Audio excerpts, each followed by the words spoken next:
Meditation. Definition and purpose. The difference between meditation and prayer.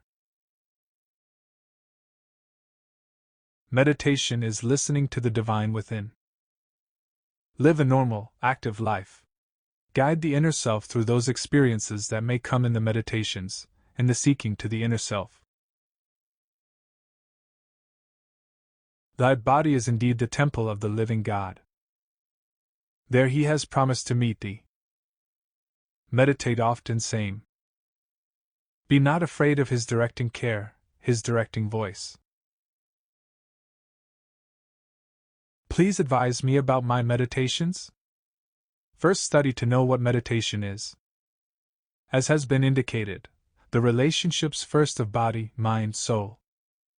Then, as these are understood, the natural forces, the natural manners of meditation will become as a part of self. Read off those things that are promises as are given in the New Testament. Learn those by heart, not as rote, but read them to know how they apply to self. And you will have meditation. Learn that quiet first within self, from within, through those applications not only of the material things but from the counsel and meditating from within self. And ye shall stand approved unto him, wherein there may be the peace and harmony and joy of a life lived in an active service for not only thy fellow man but forgetting self. Pressing on to the mark of the higher calling set in him, to that day when ye shall stand as a light to many, as a guide to those in the dark ways, and proclaim the acceptable year of thy Lord. Exactly what happens to my physical body during meditation? In deep meditation there descends the influences to open the channels along those vistas, as has been given, to the inmost recesses of the creative forces in body. That arise then to the varied centers and find expression either through the movements of the body in the hearing of sound, in the consciousness of odors, in the activity of the vision. Or there is just the presence that may be read as the open book. Or, to put in other terms, as has been given, the records of time and space, present and future, are upon those films that lie between time and space. And they become attuned to those forces of the infinite as the cells of the body become attuned to the music of the realms of light and space and time. In the mental applications of the body, keep in that same attitude of expressions, in specifically entering into the inner consciousness through those periods of meditation, where there may be more and more that meeting, that coordinating of the influences from within to the creative forces that make for energizing of the mental abilities as related to creative energies, and finds expressions in the activities to and through its relations to the fellow man. These will make for those great periods of relaxation from the mental energies that are used from the physical forces of the body. These will make for the strengthening of the spiritual attributes that manifest in the experience of every individual. And more does harmony in the physical forces, harmony in the mental application, come in such ways and manners as to bring the greater forces, the greater influences for constructive activity of the body, the mind, the soul. To each of you, then, we would give a word. Ye all find yourselves confused at times respecting from whence ye came and whither ye goeth. Ye find yourselves with bodies, with minds, not all beautiful, not all clean, not all pure in thine own sight or in thy neighbor's. And there are many who care more for the outward appearance than that which prompts the heart in its activity, or in its seeking. But ye ask, what has this to do with meditation? What is meditation? It is not musing, not daydreaming. But as ye find your bodies made up of the physical, mental, and spiritual, it is the attuning of the mental body and the physical body to its spiritual source. Many say that ye have no consciousness of having a soul, yet the very fact that ye hope, that ye have a desire for better things, the very fact that ye are able to be sorry or glad, indicates an activity of the mind that takes hold upon something that is not temporal in its nature, something that passeth not away with the last breath that is drawn, but that takes hold upon the very sources of its beginning, the soul, that which was made in the image of thy Maker. Not thy body, no, not thy mind, but thy soul was in the image of thy Creator. Then, it is the attuning of thy physical and mental attributes seeking to know the relationships to the Maker. That is true meditation. How do you accomplish same? How would ye as an individual go about learning to meditate?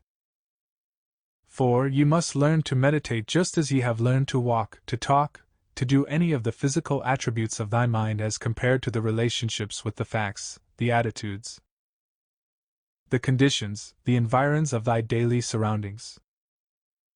Then, there must be a conscious contact with that which is a part of thy body physical, thy body mental, to thy soul body or thy superconsciousness.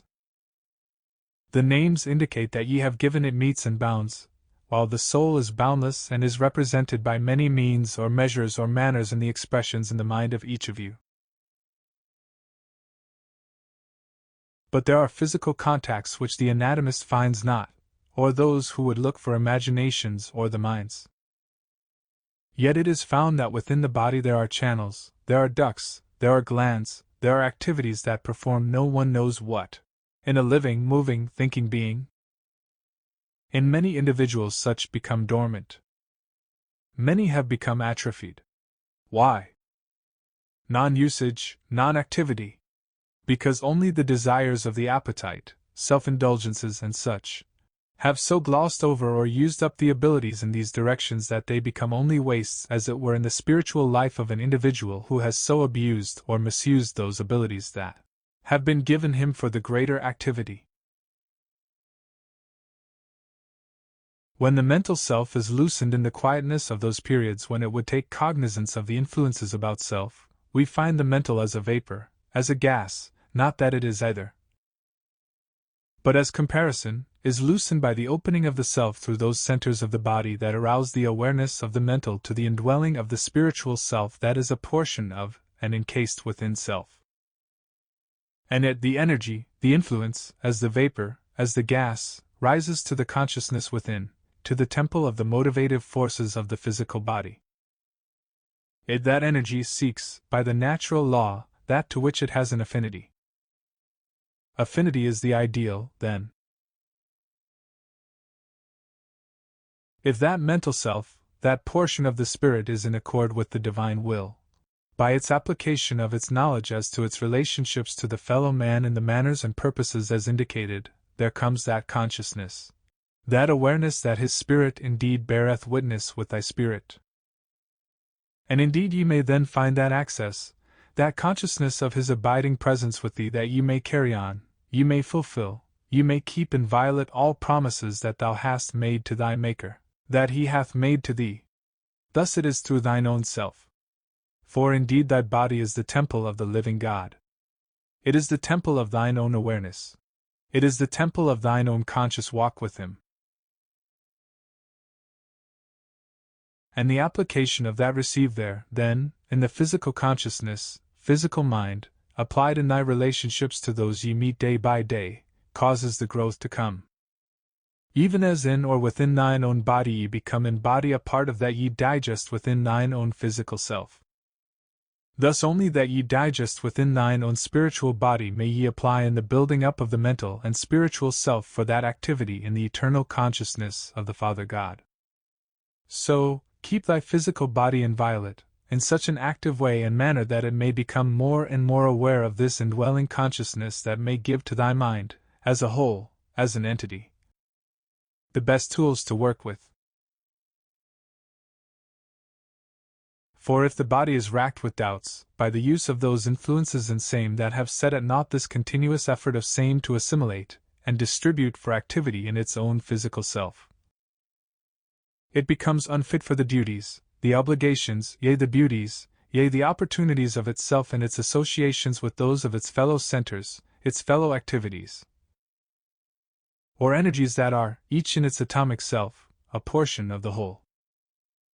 Keep the body physical, then, well balanced in those infusions of what? that are as energies that are positive and negative forces within the material activity, known or classed as the proper chemical balance in same. The fusion of the activities from the material angles that are acid and alkaline. Also the potash and activities in its forces that become the making of materiality by the activity of mind upon same in its influence in the physical forces of self. Hence in these manners may the entity, as a physical being, as a mental being, dwell upon the things not alone of the physical being but upon the spiritual, the things that are eternal. That it, too, may be kept in a balance such as that thy good may not be evil spoken of. That thy evil may not become so overbalanced as to wreck thine own self and its influences, and its activities in thy conscious walk among thy fellow man. These meditated upon then, these kept in the ways that ye know. It is not then that ye know as a physical consciousness, but that ye apply of good, of that which is of God, that makes ye know that consciousness of his walks with thee. The difference between meditation and prayer. Prayer is supplication to God and meditation is listening to his answer. Thy prayer is as a supplication or a plea to thy superior, yet thy meditation is that thou art meeting on common ground. Then set definite periods for prayer, set definite periods for meditation. Know the difference between each. Prayer, in short, is appealing to the divine within self, the divine from without self. And meditation is keeping still in body, in mind, in heart, listening to the voice of thy Maker. First, in considering such, it would be well to analyze that difference, that is not always understood, between meditation and prayer. As it has been defined or given in an illustrated manner by the great teacher. Prayer is the making of one's conscious self more in attune with the spiritual forces that may manifest in a material world, and is ordinarily given as a cooperative experience of many individuals when all are asked to come in one accord and one mind. Or, as was illustrated by, be not as the Pharisees, who love to be seen of men, who make long dissertation or prayer to be heard of men. They immediately have their reward in the physical mental mind. Be rather as he that entered the temple, and not so much as lifting his eyes, smote his breast and said, God be merciful to me a sinner. Which man was justified, this man or he that stood to be seen of men, and thank God he was not as other men, that he paid his tithes, that he did the services required in the temple, that he stood in awe of no one, he was not even as this heathen who in an uncouth manner, not with washed hands, not with shaven face attempted to reach the throne of grace? Here we have drawn for us a comparison in prayer. That which may be the pouring out of the personality of the individual, or a group who enter in for the purpose of either outward show to be seen of men, or that enter in even as in the closet of one's inner self and pours out self that the inner man may be filled with the Spirit of the Father and his merciful kindness to men. Now draw the comparisons for meditation. Meditation, then, is prayer, but is prayer from within the inner self, and partakes not only of the physical inner man but the soul that is aroused by the spirit of man from within. Well, that we consider this from individual interpretation, as well as from group interpretation, or individual meditation and group meditation. As has been given, there are definite conditions that arise from within the inner man when an individual enters into true or deep meditation. A physical condition happens, a physical activity takes place. Acting through what? Through that man has chosen to call the imaginative or the impulsive.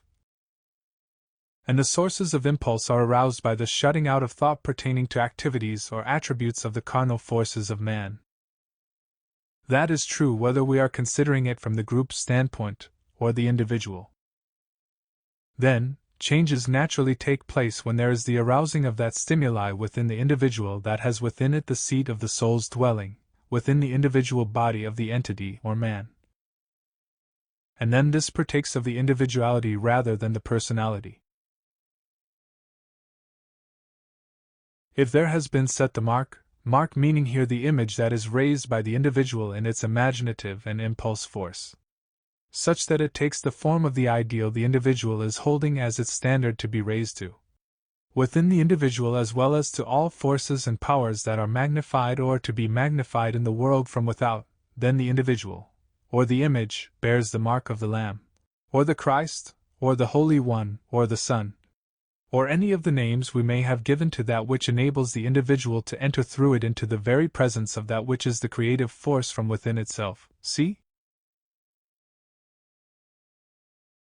Some have so overshadowed themselves by abuses of the mental attributes of the body as to make scars, rather than the mark, so that only an imperfect image may be raised within themselves that may rise no higher than the arousing of the carnal desires within the individual body. We are speaking individually, of course. We haven't raised it to where it may be disseminated, for remember it rises from the glands known in the body as the Leiden, or to the Leiden, or Leidig, and through the reproductive forces themselves, which are the very essence of life itself within an individual. See? For these functionings never reach that position or place that they do not continue to secrete that which makes for virility to an individual physical body. Now we are speaking of conditions from without and from within. The spirit and the soul is within its encasement, or its temple within the body of the individual. See? With the arousing then of this image, it rises along that which is known as the Appian Way, or the pineal center, to the base of the brain, that it may be disseminated to those centers that give activity to the whole of the mental and physical being.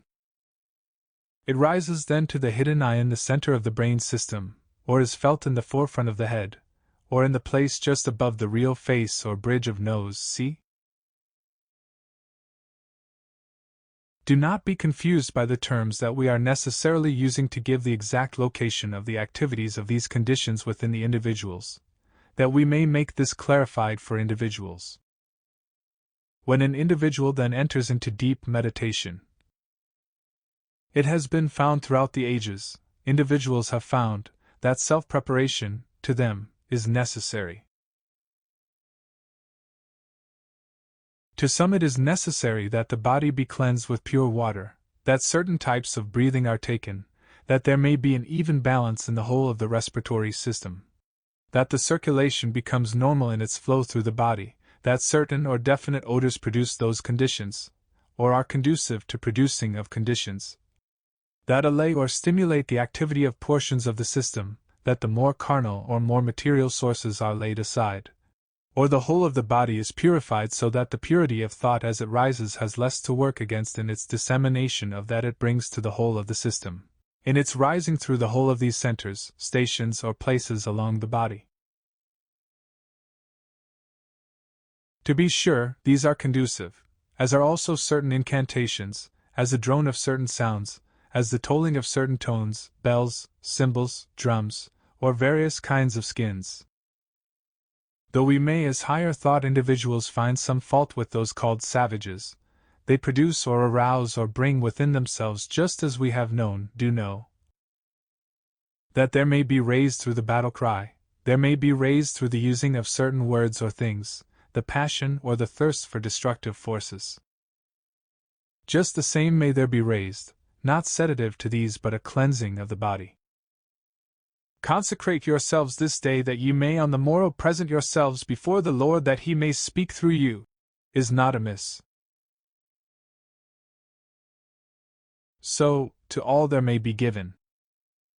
Find that which is to yourself the more certain way to your consciousness of purifying body and mind, before ye attempt to enter into the meditation as to raise the image of that through which ye are seeking to know the will, or the activity of the creative forces.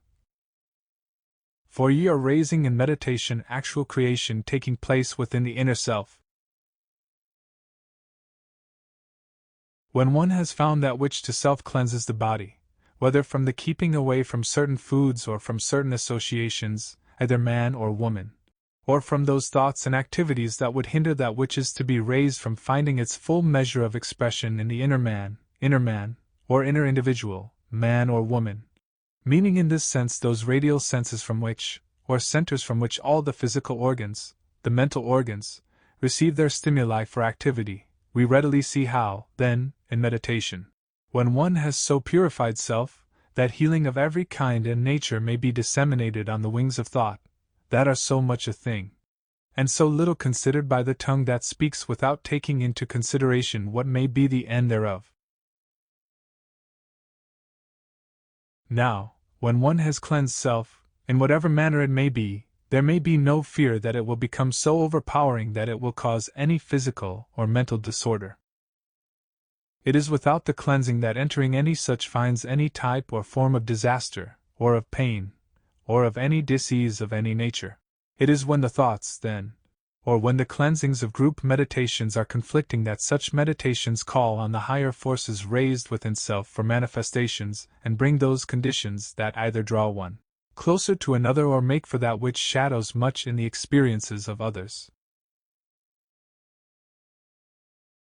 Hence short group meditations with a central thought around some individual idea, or either in words, incantations, or by following the speech of one's sincere abilities.